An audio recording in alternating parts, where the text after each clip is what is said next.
que Calderón dice esta mañana, de que si Carlos Loret de Mola sale del aire, refiriéndose a lo que podría pasar con lo que está sucediendo en Radiópolis, bueno, si Carlos Loret de Mola sale del aire, dice Calderón, se confirmaría el perfil autoritario, antidemocrático, intolerante de este gobierno, el más represor de la libertad en décadas.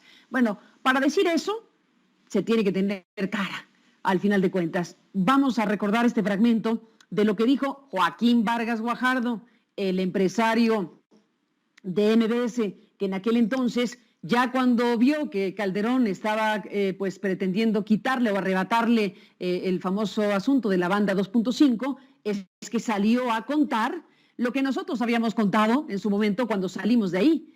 Pero claro que lo que contamos ahí pues se quedaba pequeño, porque los detalles que dio Joaquín Vargas Guajardo de aquel capítulo nos dejaron azorados, porque desde luego sabíamos y supimos y lo denunciamos públicamente en su momento, era un acto absolutamente autoritario. Le llegué a llamar un berrinche el presidente, pero era mucho más que un berrinche aquel que emitía Felipe Calderón Hinojosa por haber hecho la periodista una pregunta relacionada con señalamientos que hizo en su momento Gerardo Fernández Noroña. Se acordará que era legislador en ese momento y pues sacó una manta donde exhibía al presidente de entonces como si fuera un alcohólico, etcétera, etcétera, etcétera. En mi papel editorial hice la pregunta que consideré pertinente, que era si tenía problemas de alcoholismo, sí o no, el presidente de la República, en pocas palabras, y que ese tema era sumamente delicado y que la presidencia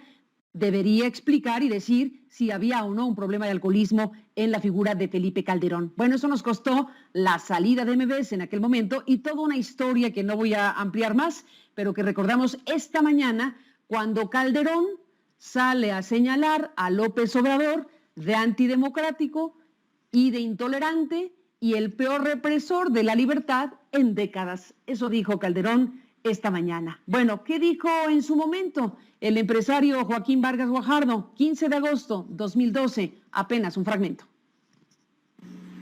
El viernes 4 de febrero del 2011, la periodista Carmen Aristegui, titular de la primera emisión de Noticias MBS, lanzó al aire una pregunta relacionada con un supuesto problema de alcoholismo del presidente Felipe Calderón.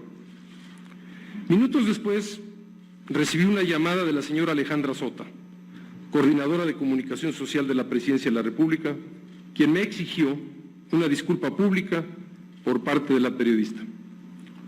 Es importante mencionar que con mucho tiempo de anticipación se había programado una reunión para ese mismo día con el secretario de Comunicaciones y Transportes, Dionisio Pérez Jácome, a fin de revisar los asuntos relacionados a la banda de 2.5 GHz.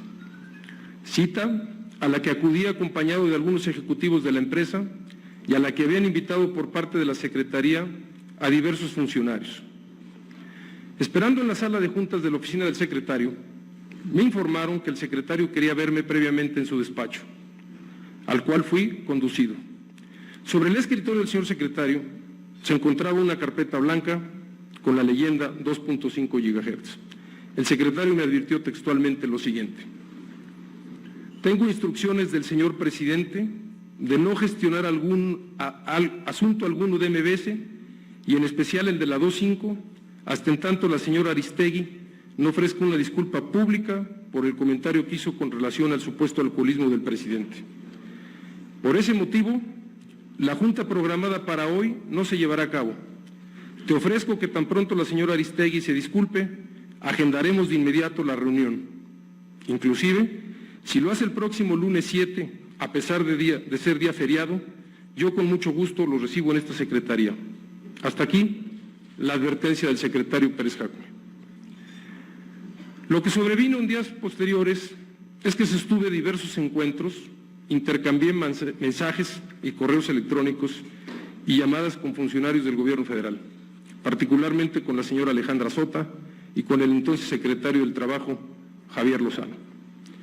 En todas ellas advertí que la periodista Carmen Aristegui no aceptaría disculparse en los términos que ellos nos exigían y que yo estaría obligado a despedirla, indicándoles lo que esto representaba y lo que esto significaría. Una vez dada a conocer la salida de Carmen Aristegui de MBS y en función de la fuerte reacción ciudadana, nuevamente recibí llamadas y mensajes en las que me exigían, una vez más, aclarar que el gobierno federal no tenía injerencia alguna en su despido y que era una decisión de la empresa. Por supuesto, me negué a ello. Durante la conferencia de prensa que realizó Carmen el 9 de febrero, en la que señaló que MBS había sido presionada por el gobierno federal, las presiones hacia MBS continuaron y arreciaron. Ese mismo día, la Presidencia de la República emitió un boletín de prensa en el que rechazaban haber tenido cualquier participación en la salida de la periodista Carmen Aristegui de MBS Noticias. El domingo 13 de febrero del 2011, a las 19:30 horas, me amenazaron y el pasado jueves 8 de agosto, a las 12 horas, cumplieron su amenaza.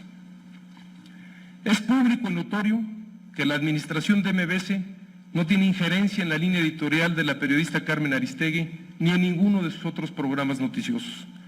Los límites de su libertad se encuentran en la ley, en el Código de Ética de MBS y en los dictados del sentido común cuando los alcances de la norma jurídica no logran proteger la supervivencia del medio de comunicación en el que ella, accionistas y trabajadores de la empresa, nos desarrollamos. Pues este es un fragmento de aquella conferencia donde Joaquín Vargas Guajardo contó con pelos y detalles lo que sucedió en aquel capítulo de 2012. Hoy lo recordamos porque el expresidente de la República, Felipe Calderón, con falta de memoria, desde luego, pues es capaz de señalar y de acusar lo que está señalando y acusando esta mañana en relación al actual gobierno. Bueno, para decir lo que está diciendo Calderón de López Obrador en este momento de la mañana, vinculando el asunto al caso Radiópolis y a el periodista Loret de Mola, pues sí se tiene que tener memoria y cara para decir lo que está diciendo esta mañana.